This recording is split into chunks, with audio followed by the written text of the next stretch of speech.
ও হে hello everyone, আসসালামু আলাইকুম। Welcome another video. Hero সাজতে গিয়ে আজকে হীরা খেয়ে আসলাম। নারায়ণগঞ্জে সুলতান ডাইংয়ের বিফ চাপ আর পোলাও বড় হাইপ তুলেছে। বন্ধুদের বললাম এইসব আমার কাছে কিছু না, আমি সব খাইতে পারি। এই কথা সেই কাজ, আমরা চলে গেলাম সুলতান ডাইংয়ে। আমরা প্লেটারটি অর্ডার করে দিলাম।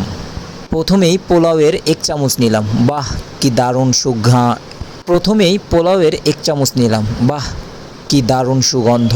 তারপরেই বিফ চাপের এক টুকরো উঠিয়ে নিলাম আমার প্লেটে। দেখতেই পাচ্ছেন দেখতে কত অসাধারণ।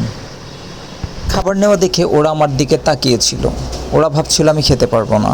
সব কিছু বাদ দিয়ে আমি খাওয়া শুরু করি। প্রথম কামড়েই মনে হলো মুখ দিয়ে আগুনের গোলা বের হয়ে গেল। ওকে পাথর চেপে তাও থামস আপ দিয়ে দিলাম। এর বন্ধু তুহিন কোক আনতে গেছে। আমি ততক্ষণে পোলাও আর বিফ মিশিয়ে মুখে ঢুকাই। এতে করে শরীফ ঠিকই বুঝে যায় যে আমার 12টা বেজে গেছে। যদিও ভেবেছিলাম ঝাল কম লাগবে, উল্টা আরও ঝাল বেড়ে গেছে। এদিকে বন্ধু শরীফ হেসে হেসে বলছে, কি হিরো কেমন লাগছে? আমি বলতেছিলাম ভাই হিরো না, ফায়ার ব্রিগেড ডাক।